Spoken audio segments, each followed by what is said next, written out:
Shalom Bapak Ibu jemaat semuanya. Mari bersama kita akan masuk di dalam saat teduh kita hari ini, Sabtu 28 Mei. Mari kita mengambil saat teduh.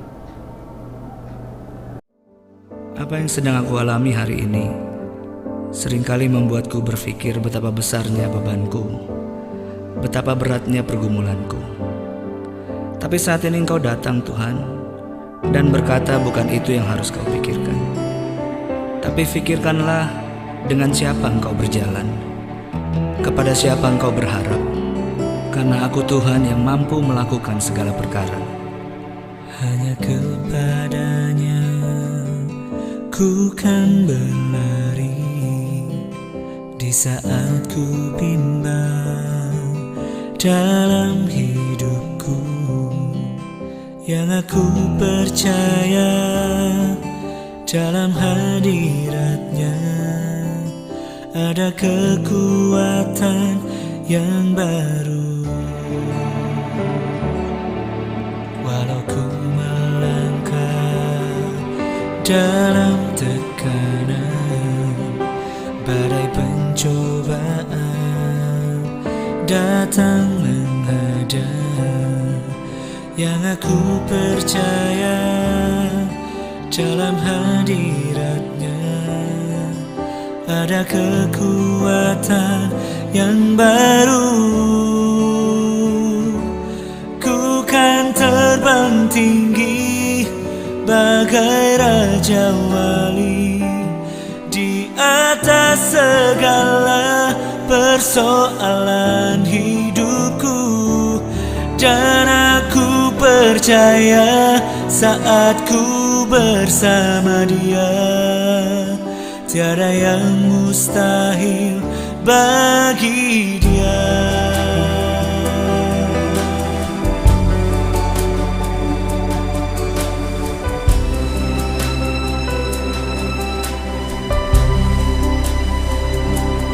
Walau ku melangkah dalam tekanan, badai pencobaan datang menghadang.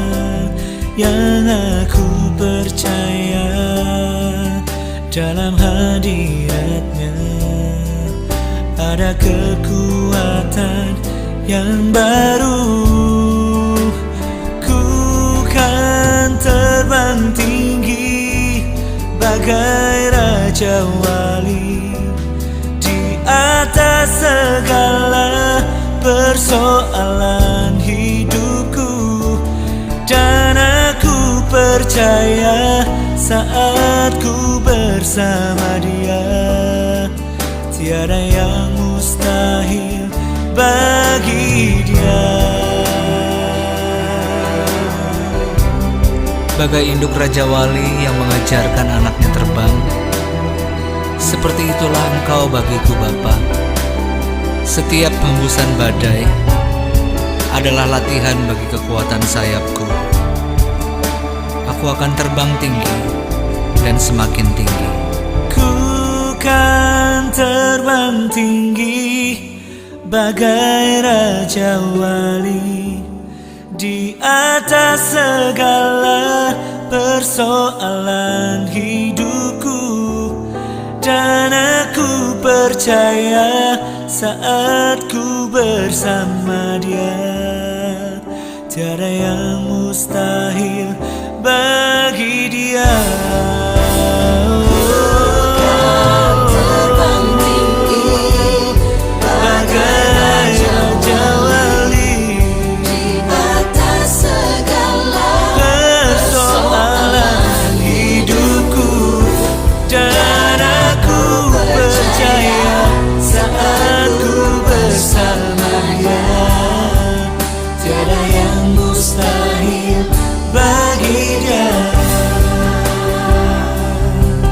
Tiada yang mustahil bagi Dia.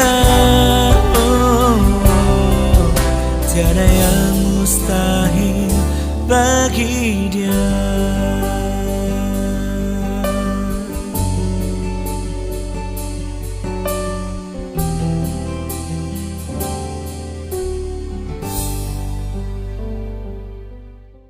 Judul renungan kita pada hari ini yaitu Kuat Kuasa Allah. Kuat Kuasa Allah. Bacaannya terambil dari 1 Samuel pasal 5. Saya akan membacakan bagi kita semuanya dari 1 Samuel 5 ayat yang keempat. Tetapi ketika keesokan harinya mereka bangun pagi-pagi, tampaklah Dagon terjatuh dengan mukanya ke tanah di hadapan tabut Tuhan. Tetapi kepala Dagon dan kedua belah tangannya terpenggal dan terpelanting ke ambang pintu. Hanya badan Dagon itu yang masih tinggal. Demikianlah firman Tuhan.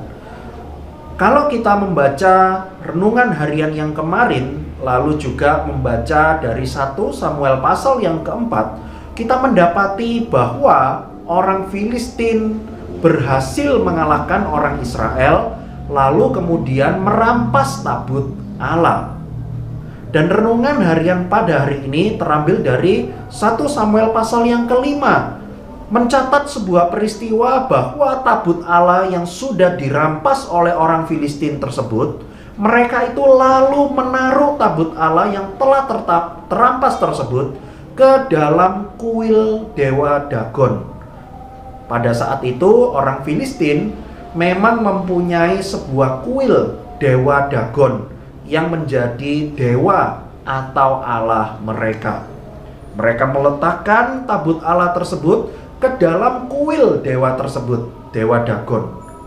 Tetapi saudara sekalian, apa yang kemudian terjadi keesokan harinya?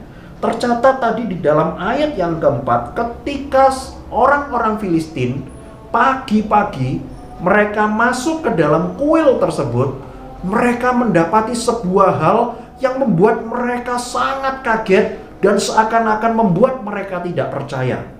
Apa yang sedang terjadi? Tercatat bahwa patung dewa Dagon yang mereka selama ini sembah, ternyata kepala maupun juga kedua tangan dari patung tersebut itu telah terpenggal, lalu terlempar ke ambang pintu, artinya dekat pintu dalam kuil tersebut. Lalu dikatakan bahwa kepalanya ini menunduk ke arah tabut Tuhan. Saudara, hal ini merupakan sebuah hal yang luar biasa pada zaman itu. Tuhan itu dengan kuat kuasanya sanggup menunjukkan kepada orang-orang di Filistin pada saat itu siapa Tuhan yang benar. Saudara sekalian, kalau mereka melihat bahwa dewa mereka, patung dewa Dagon mereka ini menunduk kepada tabut Tuhan, hal ini menyimbolkan sebuah ajaran yang penting bagi mereka. Menunjukkan bahwa kuat kuasa Allah itu betul-betul jauh dan bahkan tidak bisa dibandingkan dengan sebuah patung dewa Dagon. Saudara, 1 Samuel pasal 5 ini mengajarkan kepada saya dan kepada kita semuanya bahwa kita punya Tuhan yang hidup. Kita punya Tuhan yang benar. Kita punya Tuhan yang jauh lebih berkuasa daripada Allah yang lain, daripada dewa yang lain, atau bahkan daripada patung yang lain. Saudara, kita menyembah Tuhan yang benar. Kita menyembah Tuhan yang hidup, Tuhan yang sanggup memberikan pertolongan bagi setiap kita. Dan itulah yang patut kita syukuri. Saudara, kalau kita membandingkan sejenak dewa-dewa yang lain, mereka itu menyembah kepada dewa yang mati. Mereka itu hanyalah patung, tidak dapat menolong mereka. Tetapi kita bersyukur, kita punya Tuhan yang hidup, Tuhan yang benar, Tuhan yang sanggup memberikan pertolongannya kepada setiap kita. Kiranya firman Tuhan hari ini menolong kita semuanya. Amin. Jemaat yang berulang tahun pada hari ini yaitu Losemiske Tamamilang. Selamat ulang tahun untuk Losemiske, Tuhan Yesus memberkati. Mari kita berdoa. Bapa yang di surga, terima kasih firman-Mu hari ini mengingatkan kami bahwa kami punya Tuhan yang hidup, Tuhan yang benar, Tuhan yang sanggup memberikan pertolongan dan pemeliharaannya kepada kami semua.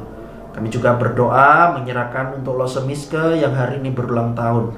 Kami bersyukur Tuhan untuk setiap pribadi Los Semiske yang terus Engkau percayai pelayanan-pelayanan maupun juga kehidupan keluarga yang tetap setia, yang tetap taat kepada Tuhan.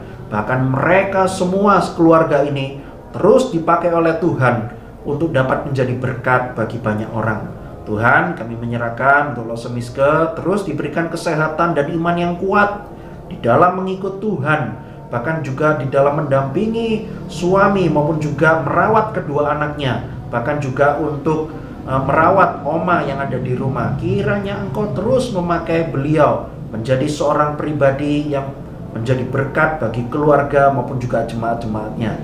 Berkati pelayanannya sebagai majelis maupun juga guru sekolah minggu. Bahkan di dalam kesehariannya menjadi seorang guru di sekolah Tunas Zaitun. Kami berdoa Tuhan menyerahkan kiranya Engkau yang menolong, memakainya menjadi berkat bagi banyak orang.